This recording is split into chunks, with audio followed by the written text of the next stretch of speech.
Fenêtre sur l'Afrique.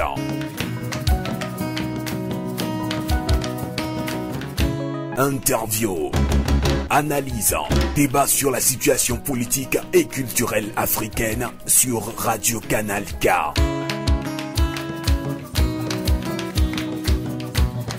Fenêtre sur l'Afrique, la voix des sans-voix, la voix des opprimés.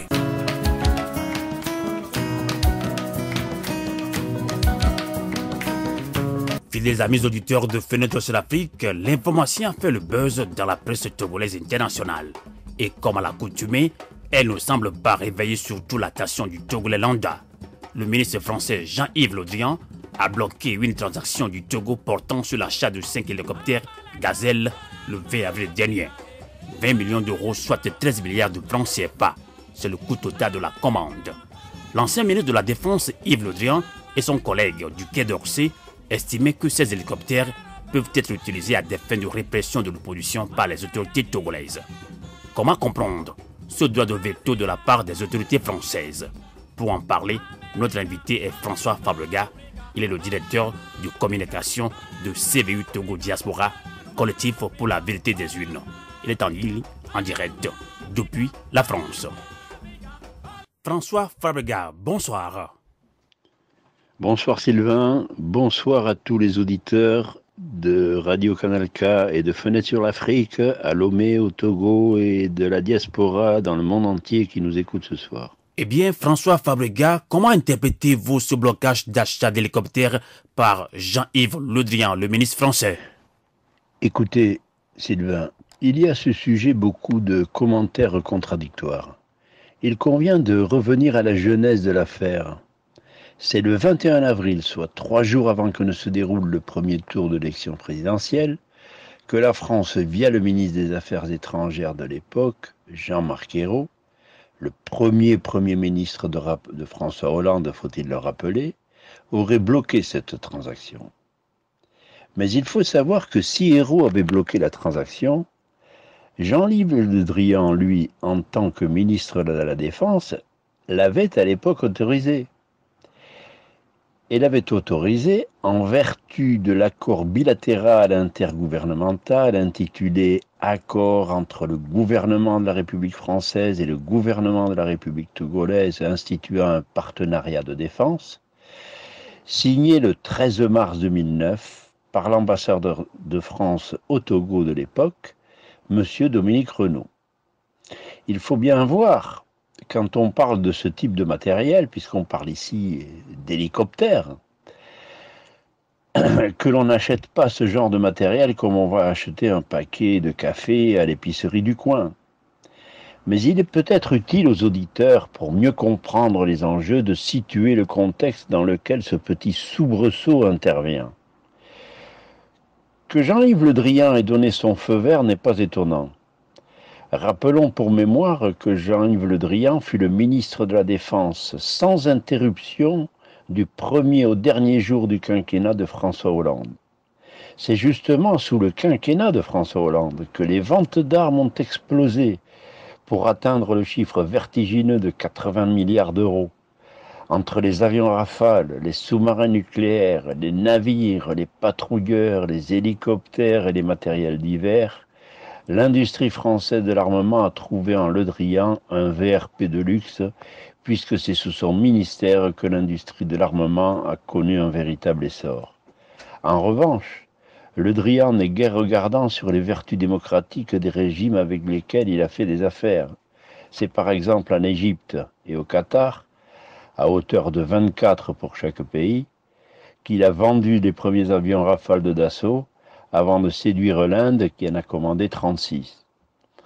En bref, depuis 2012, les ventes d'armes ont doublé chaque année et cette industrie emploie en France 165 000 salariés. Jean-Yves Le Drian aimait à rappeler que 1 euro investi dans la défense représente une retombée de 2 voire 3 euros dans le civil. Selon le rapport annuel de l'Institut de recherche sur la paix de Stockholm, le CIPRI, en 2015, la France est passée de la 5e à la 4e place des pays exportateurs d'armes, derrière les États-Unis, la Russie et la Chine, et juste devant l'Allemagne et le Royaume-Uni.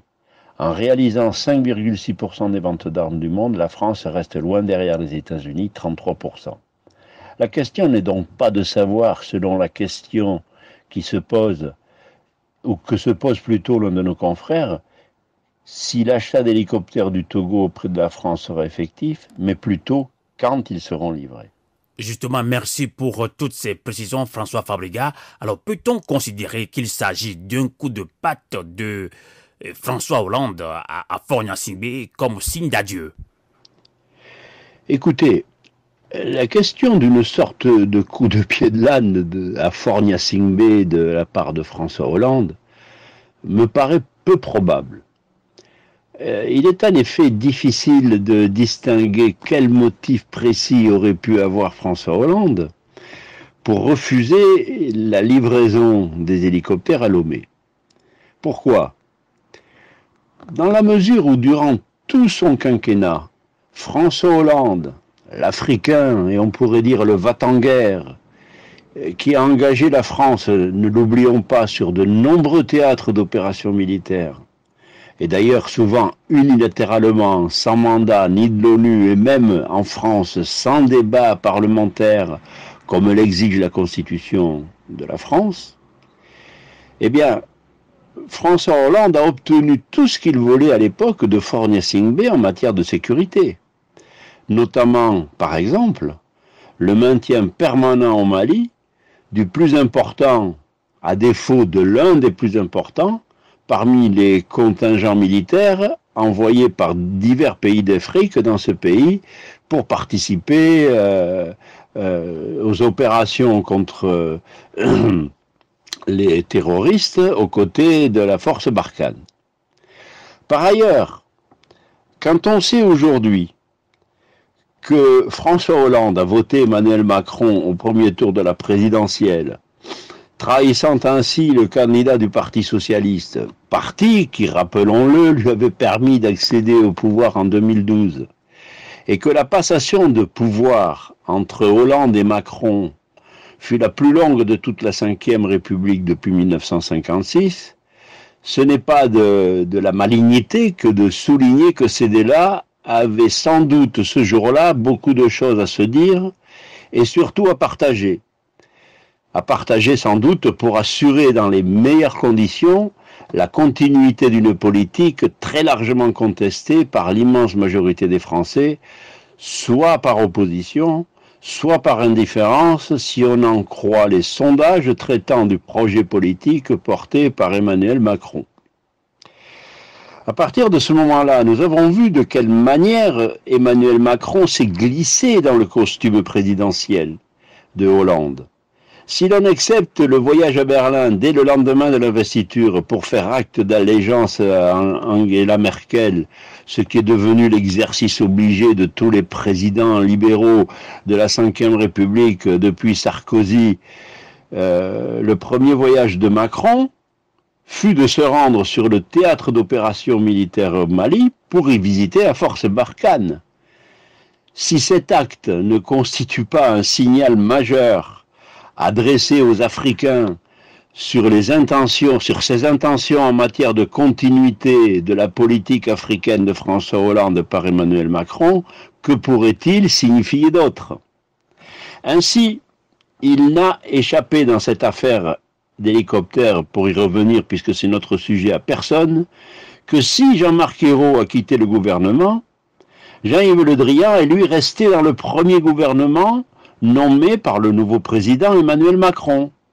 Il a seulement, en quittant la Défense, changé d'attribution pour devenir ministre des Affaires étrangères. Donc, en conséquence, il occupe désormais les fonctions qui lui permettent de donner l'ultime feu vert à cette vente d'hélicoptères qu'aurait refusé Ayrault. Je dis bien qu'aurait refusé Ayrault. Il y a donc tout lieu de croire que les hélicoptères d'attaque arriveront bien à Lomé, directement ou indirectement, peu importe. Et là, parlons toujours de ce blocage d'achat d'hélicoptères par Jean-Yves Le Drian. Alors, quel message, François Fabregas, quel message véhicule selon vous la position de Jean-Yves Le Drian par rapport à la commande d'hélicoptères par les autorités togolaises? Alors, à noter que ce dernier arguait que l'État togolais pourrait utiliser ces hélicoptères pour réprimer sa propre population.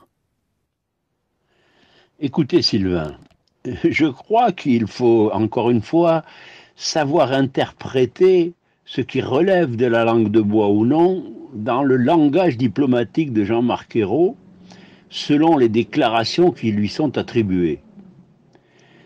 Pour que ces hélicoptères servent à réprimer éventuellement les populations du Togo, il faudrait que le niveau de contestation politique au Togo ait atteint un tel degré d'intensité que le pouvoir décide de recourir à du matériel très lourd, comme c'est le cas avec des hélicoptères de combat. Force est de constater, de ce point de vue, que nous sommes loin du compte au Togo et que jusqu'à présent, aucune rébellion armée ne s'est levée contre Faure Gnassingbé et l'oligarchie qui le soutient. Et la réalité de la situation au Togo, la France de Le Drian, d'Ayrault et de Hollande, à qui rien n'échappe, le sait très bien. D'ailleurs, quand Jean-Marc Ayrault argue de cette nouvelle capacité répressive et des dangers de cette nouvelle capacité répressive qui serait offerte aux autorités togolaises, il se garde bien de faire référence à l'attitude récurrente du pouvoir de Faure Gnassingbé et des forces de l'ordre togolaises, attitude qui consiste à chicoter, à gazer, à emprisonner abusivement tant l'opposition politique que toutes les forces de contestation en général, y compris celles de la société civile, mouvements étudiants ou sociaux de tous ordres, et que de père en fils, le pouvoir togolais n'a jamais ménagé. Pouvoir d'ailleurs qui n'a jamais utilisé jusqu'à présent les hélicoptères pour tirer sur les manifestants. Ah oui, certes, ils ont bastonné, ils ont gazé, mais jamais ils n'ont utilisé l'hélicoptère. Ainsi, le ministre français Jean-Marc Ayrault se référait, pour justifier de son refus, à 2 utilisations d'hélicoptères de fabrication française pour réprimer des opposants dans 2 pays du précaré francophone d'Afrique, il faut bien appeler un chat, c'est bien le précaré francophone d'Afrique dont il est question ici. D'une part, à Douala au Cameroun, en février 2008, lors de la répression des émeutes de la faim, il faut le préciser, 139 morts selon la société civile et 40 seulement selon les autorités camerounaises. Et le deuxième exemple que cite Jean-Marc Ayrault, c'est celui beaucoup plus récent qui s'est déroulé au Gabon, à Libreville, le 31 août 2016, lors de l'attaque du quartier général de campagne de Jamping, dans lequel on a malheureusement enregistré 2 morts selon le camp de l'opposant gabonais.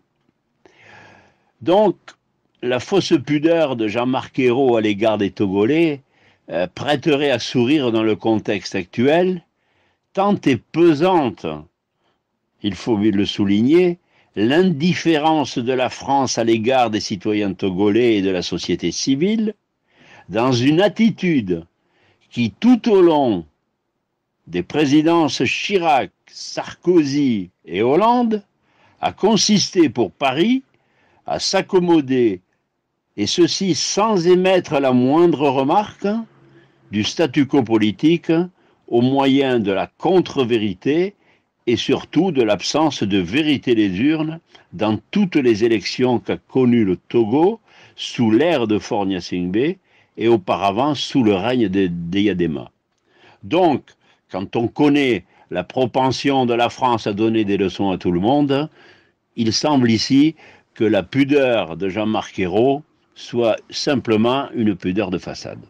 En tout cas, merci pour votre réponse. Mais là, vous parlez également sans langue de voix, mais il faut quand même qu'on vous rappelle et vous rappelle également à nos auditeurs que l'État togolais et le régime de Faure Gnassingbé a déjà réprimé en 2005 les Togolais en utilisant un hélicoptère. Là, l'histoire l'a retenu, François Fabregas. Alors, que pensez-vous? Est-ce que vous pensez que le Togo a besoin d'hélicoptères dans le contexte actuel où le gouvernement évoque une certaine sécurisation des côtes du Togo?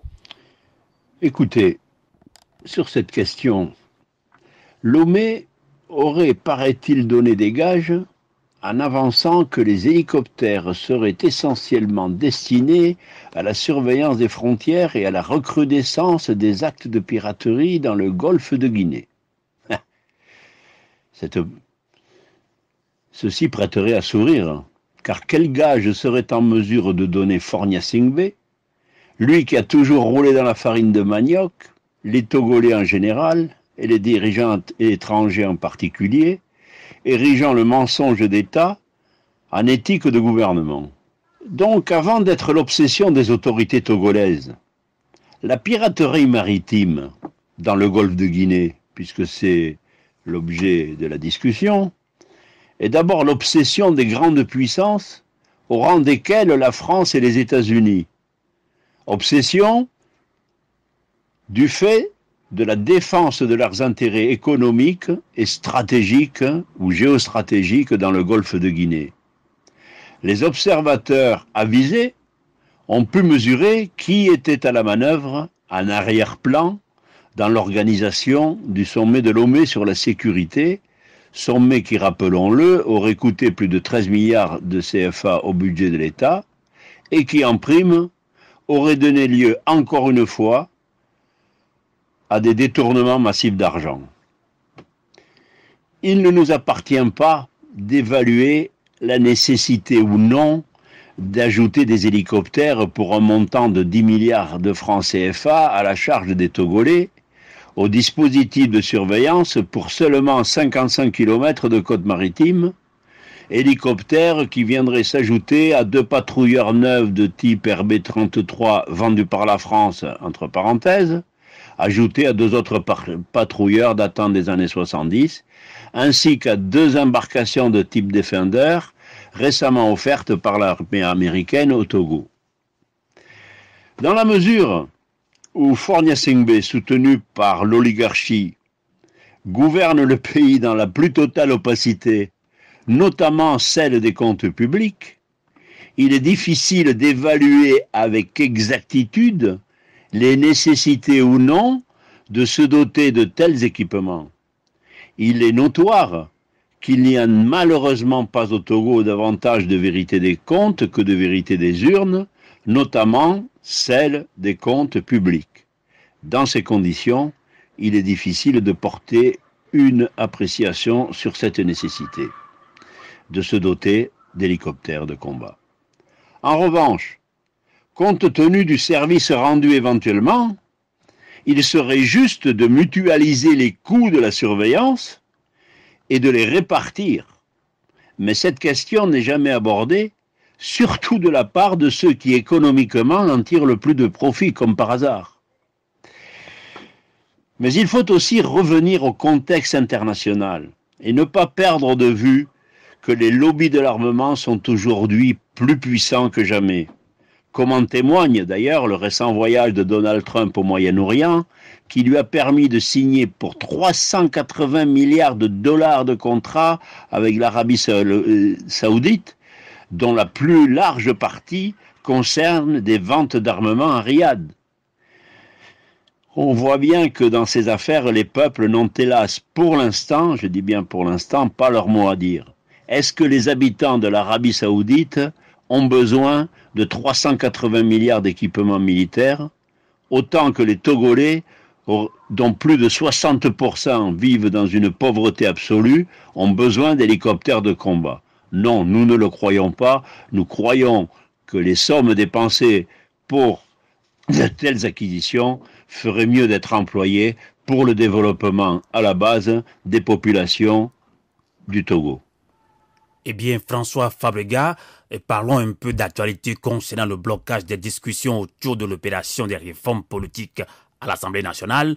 Et là, l'opposition parle de confiscation du pouvoir par Faure Gnassingbé.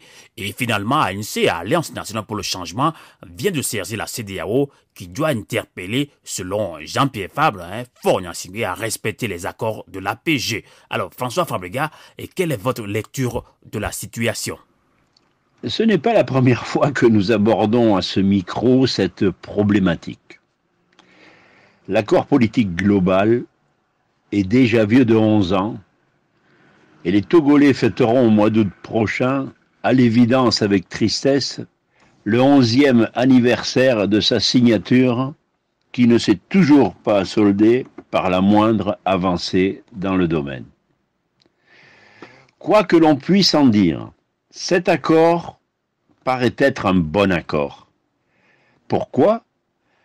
Parce qu'il examine et prend en compte la plupart des problèmes qui conduisent au blocage politique et que par ailleurs, il est un bon support pour élaborer les solutions qui permettront de sortir la crise politique qui n'en finit pas de durer et qui entraîne crise politique qui entraîne la situation de blocage du fonctionnement des institutions en raison du déficit démocratique qui résulte de cette situation.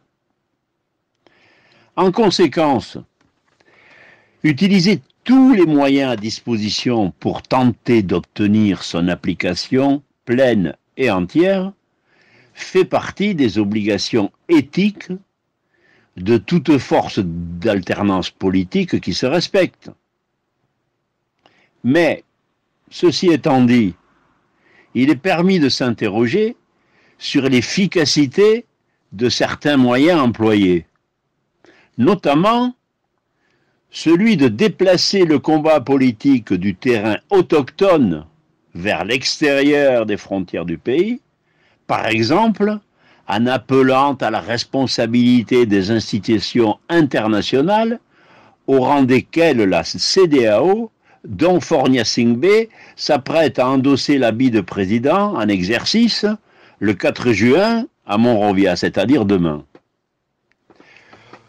Comme tant d'autres institutions supranationales en Afrique, la CEDEAO fonctionne davantage comme un syndicat des présidents à vie, à quelques très rares exceptions près, que comme une institution démocratique.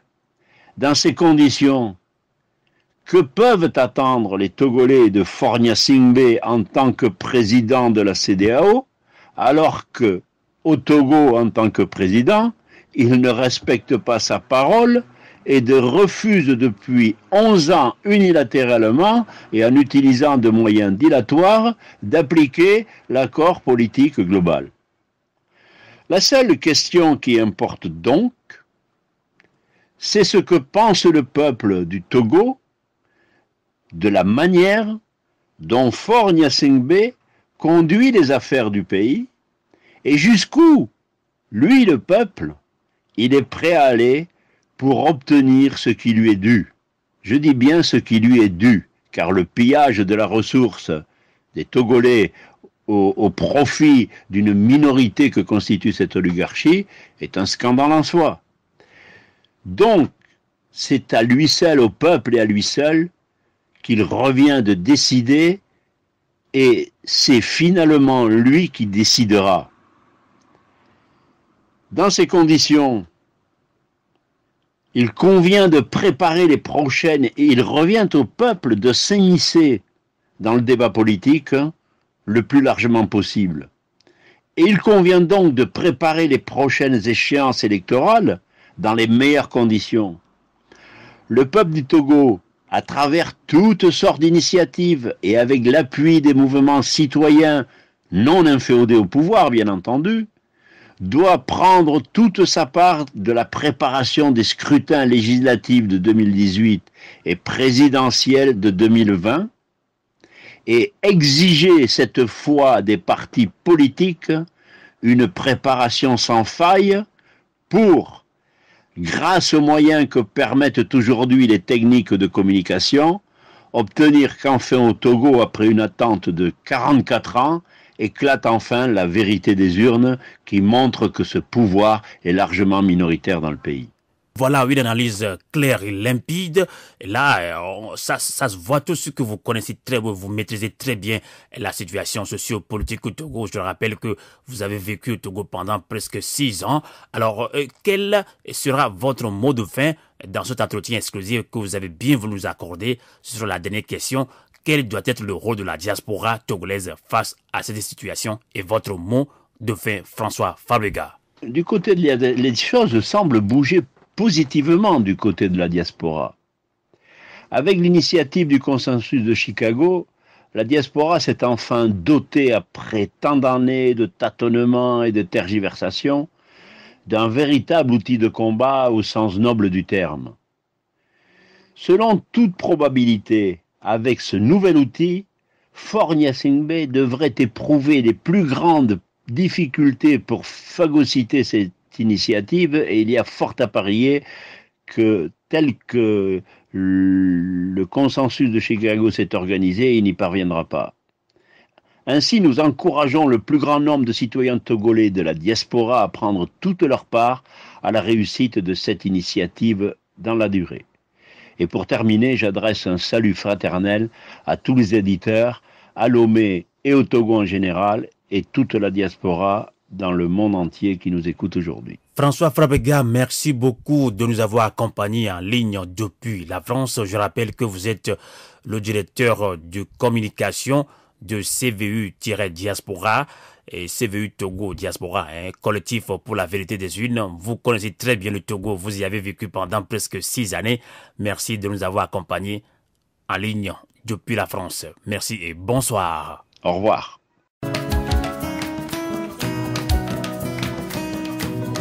Fenêtre sur l'Afrique.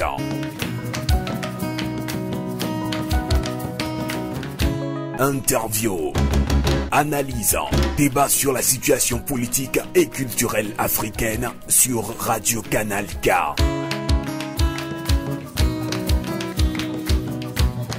Fenêtre sur l'Afrique, la voix des sans-voix, la voix des opprimés.